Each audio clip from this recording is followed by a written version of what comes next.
A biomass conference in D.C. today and tomorrow, hosted by InfoCast, is featuring speakers from DOE, USDA, and lots of industry representatives, including Bluefire Ethanol Fuels of Irvine, California. Bluefire's chairman and CEO, Arnold Klann, is with me now to talk a little bit more about ethanol and the summit today and what is going on in the industry. Thanks for coming in, Arnie. Well, thank you for having me, Susan. Now, you guys have a couple of plants, one in California, one in Mississippi, very near groundbreaking, and these were facilities that you did get DOE funding for.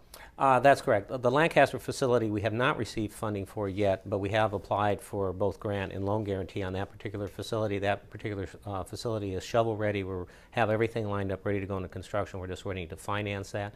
On the Mississippi project, we did receive a development grant of $40 million under what was called the 932 program, and we're in deep into the licensing and permitting of that facility. So what's your sense of the stimulus funds and what kind of financing projects like yours are getting? Are they a little slow to materialize?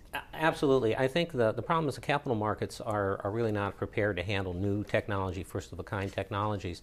And with the DOE program now in place, which of course started with Bush administration, now being promoted by Obama administration, it's in light speed mode.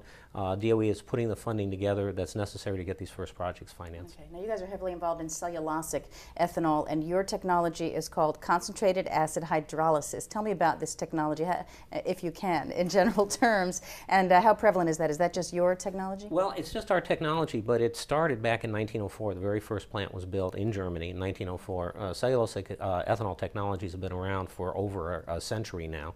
The problem is they've never really been commercial because the demand for the product has not been in place.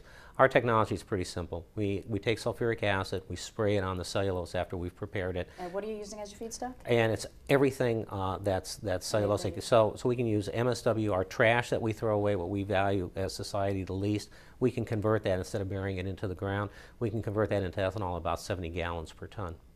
And tell me about this summit today and tomorrow. What is coming out of this as far as what you're learning about or talking about cellulosic's role for the future?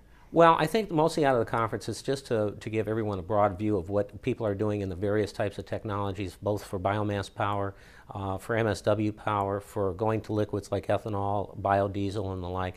The goal is just to have everybody in the community talking with one another. And of course, USDA, DOE made a great presentation this afternoon talking about the benefits that DOE has with the loan guarantee programs and the grants. So there's a lot of information being exchanged. Give me a sense of how close to commercial scale cellulosic ethanol is, because the Energy Acts did provide for some time for cellulosic to sort of get up to speed before it really starts getting into the blend. Well, for Bluefire Ethanol, once we build Lancaster, that will be a commercial plant. We plan on rolling out 20 plants over the next 7 years.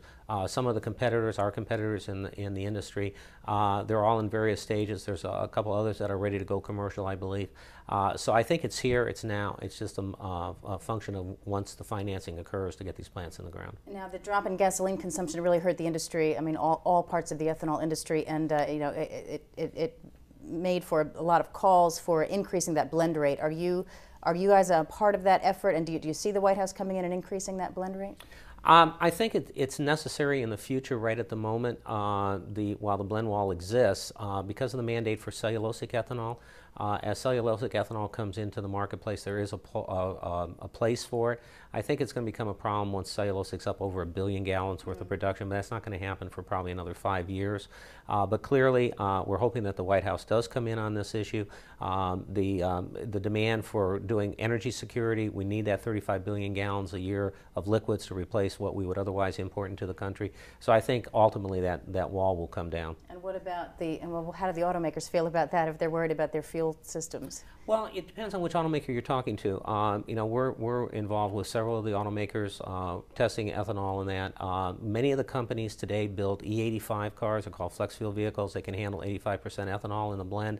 It's just a matter of getting infrastructure out there to handle E85 and all the gasoline stations. There's 6 million plus cars in the car park today that could blend or use that E85, and they're building more. So I think the car manufacturer's okay with it. It's the issue of the 10% going to 20% of blend, and they're still working on that issue. And ethanol is strictly transportation right now. Do you see that changing?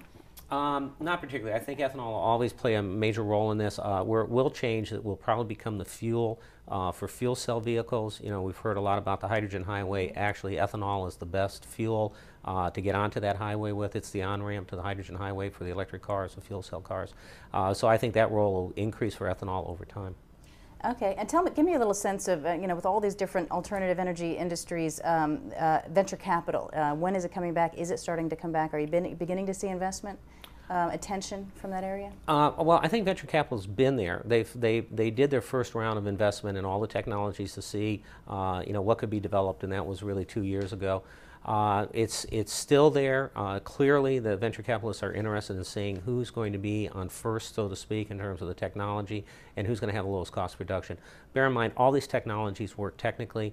Where the money's coming in right now is to verify where they work economically. So, bright future for cellulosic ethanol. You guys have a stake in these Copenhagen talks. Are you hoping things come out? You ready for a carbon market? You ready for an emissions trading scheme? Oh, absolutely. I mean, for our it's all good for us. Okay, yeah. As a company. All right, Arnie Klann from Bluefire Ethanol. Thank you so much for coming in. Thank you, Susan. We appreciate it.